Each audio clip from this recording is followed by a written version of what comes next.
Assalamualaikum warahmatullahi wabarakatuh. Halo semuanya, perkenalkan nama saya Herni Yuliantika dengan NPM 102220443 dari kelas C122 Prodi Akuntansi.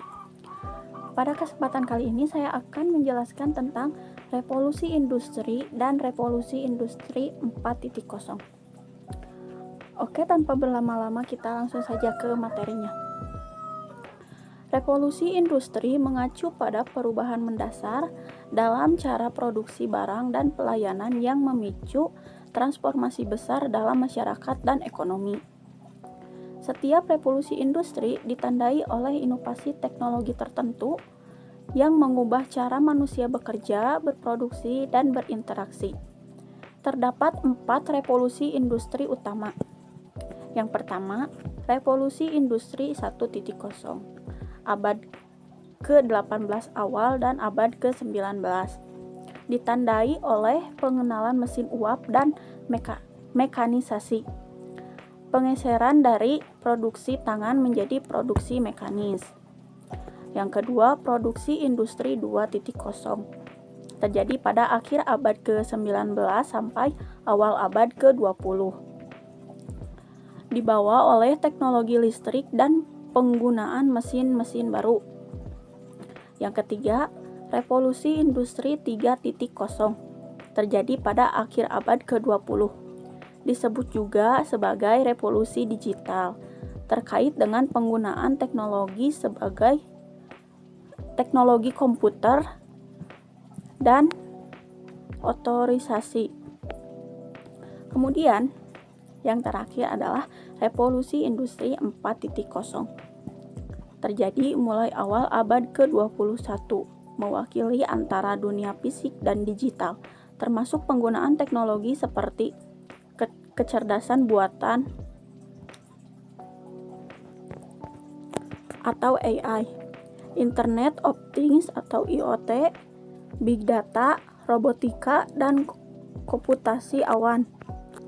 Revolusi industri 4.0 menandai interaksi teknologi digital ke dalam hampir semua aspek kehidupan dan produksi, menghasilkan efisiensi yang lebih tinggi, konektivitas yang lebih baik, dan transformasi bisnis yang mendalam.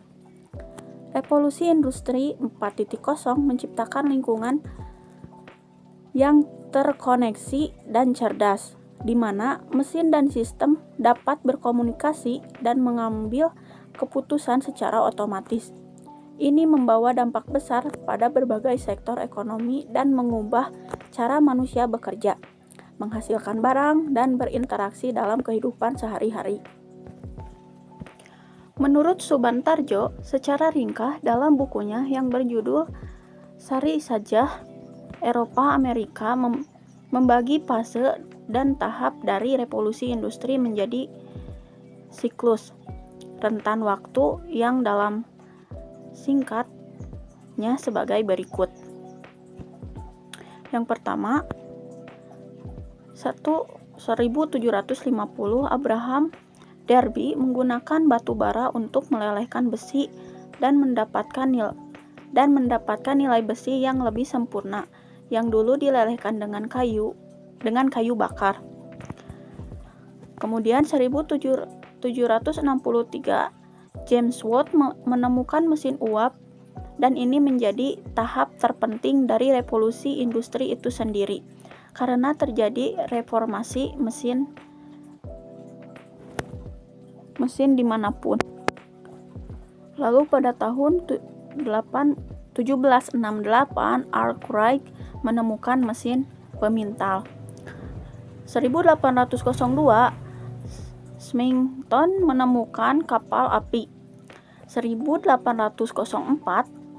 Treptic menemukan mesin lokomotif.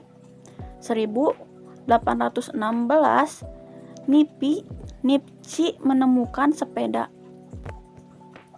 1827 Nipsey kemudian menemukan sebuah alat pemotret atau potential.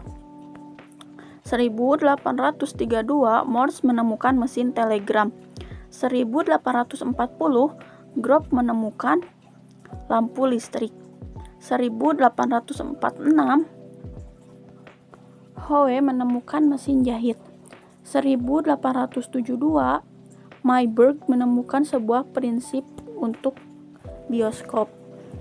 Kemudian 1876 Graham Bell menemukan telepon. 1887 Daimler menemukan sebuah mobil uap.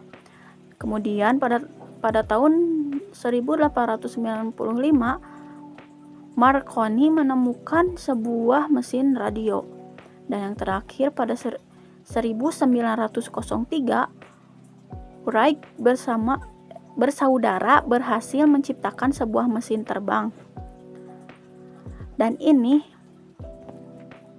mencampurkan berbagai eksperimen pada masa lampau. Salah satunya eksperimen dari ilmuwan Islam bernama Abbas Ibnu Fina, ilmuwan kelahiran Andalusia yang pada tahun 875 atau di usianya yang ke-65 tahunan mencoba terbang dengan mesin buatannya. Tidak berhasil menang, namun jauh lebih awal dibanding Wright bersaudara. Kemudian dampak positif revolusi industri 4.0. Yang pertama, kemudahan mengakses informasi.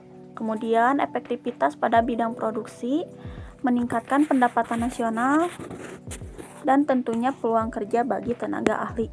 Kemudian dampak negatifnya yaitu lebih rentan terhadap serangan cyber, memerlukan biaya yang lebih besar, adanya urbanisasi, dan berdampak untuk lingkungan.